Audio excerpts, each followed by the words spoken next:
anything. Yep. All right, let's do some value dogs. NFL Week 18, sound up Seattle value dogs. John, I think this is my worst season of value dogs that we've had so far. It's hard. It's going to be hard. It's going to be collectively to be worse than we were this year. If you were fading me this year, you would have made so much money. Yeah. On the season, actually, we'll go the last 2 weeks. The last 2 weeks, your boy, I went 0-5-1. I had one push that was the Packers-Vikings game. I did not hit anything in the win column. And on the year, I ended the season 16-34-1. I miscounted before. Oh my God. It's 16-34-1. Oh, God. That's a 2-to-1 ratio. So if you were fading me, you had quite the year. You're welcome. Yeah, I'm here to make people money. We are talking about that, man. It is not about being right. We're not placing these actual bets. It's about creating a big margin. And you are setting yourself up as an incredibly valuable asset. Don't put your money in the stock market where it could crash and burn. Come where guaranteed cash awaits, and that is fading Tyler's bets in the Value Dogs picks. Yes. So I went, 0-5-1 last week. John, or I guess the last 2 weeks. John, you went 2-4, so 1-2 both weeks. Ouch. Not awful, though. Ended the season 22-29 so far. We'll see where we end up, but that does solidify you in the $20 victory on the season. So I will be Venmoing you shortly. Go. Unfortunately, was not able to go 6-0 to get back up to 500. I was hoping that'd be the case. Sometimes it's okay. And honestly, underdogs on the season, I think last time I checked, they were like 45% on the year, which is just a tough year for underdogs. Man. Vegas is fucking up. That's all I have to say. Yeah. We've been doing this because we've been following the Vegas trends, and then they just decided to switch it up on us. Come on. We'll do favorites next year. Yeah. All right. Are you ready to make your pick for week 18? I am. Go for it. Okay. First pick of the week is just one of the most laughable lines I've seen in a while, and that is the Cleveland Browns plus 17.5 against the Baltimore Ravens. Now, are the Ravens way better than the Browns? Yes. Is this a very important game for the Ravens? Absolutely. I want nothing to do with Browns to win. 17.5 points is insane. Jameis Winston has to throw. Jameis Winston. Thank you. Jameis Winston has to throw like 1 or 2 touchdowns to make that happen. And I believe in my boy Jameis. I think they started DTR last week, so that might be the other concern. I think they just decided that Jameis was not doing it for him. Okay. Well, hey, dude, all I'm saying, that is 2 touchdowns and a field goal and a half point, and you win. That's crazy to me. Maybe I'm gonna laugh about that and how stupid I was last week, but how likely is it that the Ravens are up 14 in the fourth and are just on cruise control, running the ball, using time, punting? 17.5 is a lot. I think that's the most points that we've seen the entire season, and it makes sense. The Ravens need this one. They don't want the Browns to be anywhere close. They don't want them to be within garbage touchdown, potential. Correct. I think they win big, but do they win that big? Yeah. Could it be 26-9? Like, if they win 34-17, I win my bet. Yeah. And I don't know that the Browns can score 17 points, but semantics. All right, with my first pick of Week 18, Sound of Seattle Value Dogs, I'm going to take. I said it was weird earlier, right before we were recording, and I'm still going to take it. I think the Titans +1 against the Texans, who have solidified their spot in that 4 seed in the AFC, and the Titans beat the Texans earlier this year. And I think they're just like trying to improve. They're not going for that like first pick. They're not doing anything like that. And so I think the Titans will be playing their asses off a little bit, and the Texans probably will rest CJ Stroud. They'll probably just be chilling. Mixon has been off and on the last few weeks, so I think he'll probably be sitting a little bit too. And this is a team Nico Collins too. They've dealt with a ton of injury stuff. Obviously losing both Tank Dell and the Bills guy. Stephon Diggs. Thank you. Stephon Diggs for the season. If any team is risk averse in this last week, it's probably the Texans. Yeah. Maybe they'll want to play just to get some reps in with this limited squad, but my guess would be that they take a very tentative approach to this game. I like that line a lot. Yeah. A team that's going to be trying against a team that likely won't. I was looking at Raiders Chiefs. Raiders are +5. I can't do it. The Chargers have too much to play for. I was hoping they'd be tossing it in, but they're not. All right, with my second pick of Value Dogs, I'm going from the least competitive game of the week to probably the most. I'm taking the Vikings plus 2.5 against the Lions. I'll tell you what. I had this one as well, and I'm not swapping off. No, this no, is no. the one game that we both want to watch. Bro, okay, straight up, this is the most important Week 18 game in the history of the NFL. Yeah. This is, whoever loses this game will have won 14 games and will be a 5 seed in the playoffs and play every single game on the road. The winner of this game will have 15 wins and will have home field playoff all the way to the Super Bowl. That's also the bye too, right? They're Correct. Be the number one seed. Yeah, it's for everything. It's and it's also a number one seed. I guess they would be the 5, so they wouldn't get the bye anyway. But only the number one team gets the bye. So it's for the bye. It's for home field. One of these teams is going to be the best 14-win team to play a playoff game at home. That's just insane how good both these teams have been. And as to the actual game itself, even if both teams were fully healthy, I love getting 2.5 points when you have the two best teams arguably in the NFL playing. It's like, I don't know what's going to happen, but I've got 2.5 points on my side. That's value. Detroit's also just swamped with injuries. So beat up. So beat up at every level. And they're awesome. Dan Campbell is my god. Like, I say my prayers to Dan.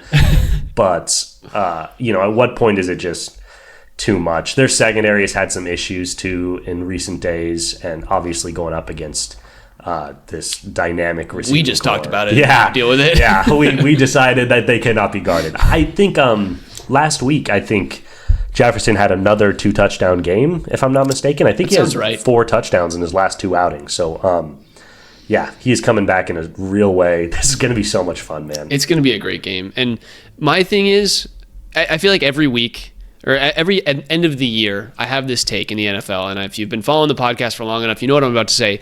If the NFL is rigged, this game will be within 1 point. Like, that's just how it's going to work out, because this game is going to be what everybody's watching. It's going to be the highlight If you like the NFL, you are not missing this game. Exactly. And so, the NFL wants this game to be close. They don't want it to be a blowout. They want it to be just like Bills-Rams. They want it to end at 44-45. That's just what the NFL wants, and I think that's how this game's going to go. It's going to be like a 27-28 type game where one team kicks 2 field goals and one team gets 4 touchdowns, and that's going to be it. So I like the Vikings getting 2.5 points, and they could be within 2, and that's what I'm expecting. Love that. Okay. Well, so if we're sharing that pick, do you want me to go 3 here? I'll take my third pick, and you can finish this off. Do it. With my third pick, I am going to take the Bears plus 10 against the Packers. And the reason for that is this is an NFC North matchup that doesn't necessarily matter, but also the Packers know that they're probably in that 6th spot. I guess they're fighting for being in the 6th or 7th spot in the NFC playoffs. Are they? I think they're 11-5, or are they? Yeah, I think they're 11. Oh, okay. So they can still... No, but who could boot them? Because it'd be the Commanders. I think the Commanders are 11-5 as well. Oh, gosh. I didn't think the Commanders' record was good enough to challenge. I have heard that Packers are playing their guys. I didn't know why. Yeah. That's a great explanation. Yeah, I think that's why. But I just, we saw this Bears team last week, their defense is good enough. They played the Packers to within 3, I believe, the last time they played. They missed a game-winning field goal. Or they got a field goal blocked, and then... That's how they got blocked by the Packers. Yeah, and I know Caleb Williams is playing in this game. I think they're going to be trying just so that they can get this guy some reps. Absolutely. And they've had such a frustrating season. If they could beat the Packers to end the year, that would be the cherry on top of the season for them. A huge exhale on the year. You'd be able to look at Caleb's stats, all the things that he's done well, and say, okay, this is a great building spot. If they end the season on a 12-game losing streak, that would be very frustrating. The spin on the Bears pulling this one out would be massive.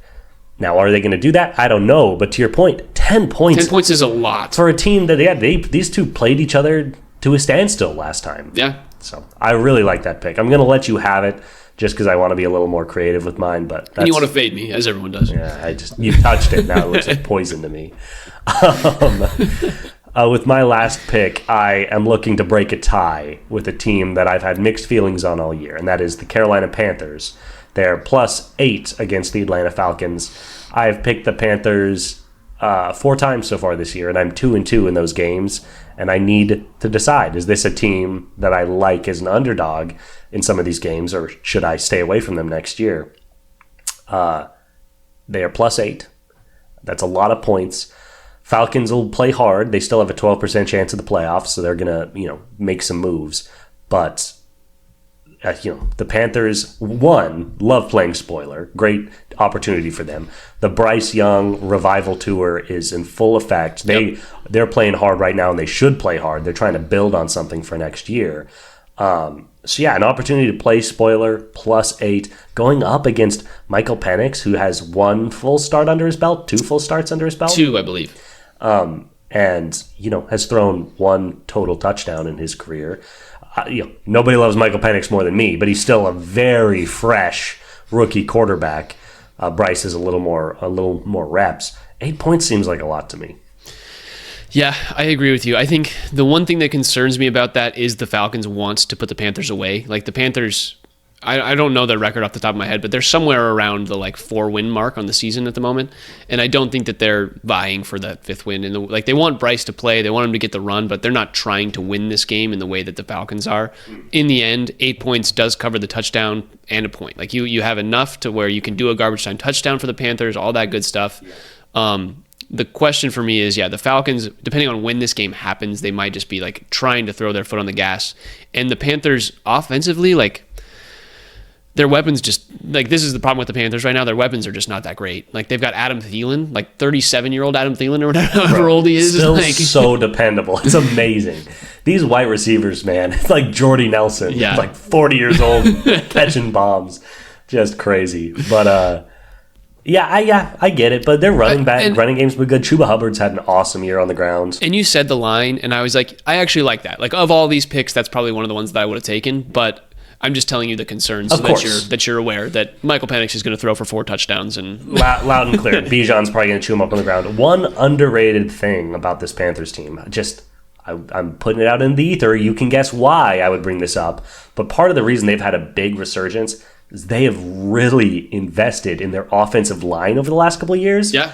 In grading, they're like a top 5 offensive line in the NFL. They have done a great job giving Bryce Young time to throw the ball and, more importantly, opening up huge holes for Chuba Hubbard to eat all season. Chuba Hubbard's having a career year behind this offensive line, and that's making life so much easier for Bryce because they are a run-first team, and they're letting Bryce work in the other areas. And the play action that allows for is just so great. Yeah. Oh, it's amazing how much more effective your offense. And to your point, they don't really have any great weapons. They still have Bryce Young throwing the football, but their offense looks so much more confident thanks to this offensive line. So, tipping my hat to you, Panthers. That seems like a good way to build a team. Good investments.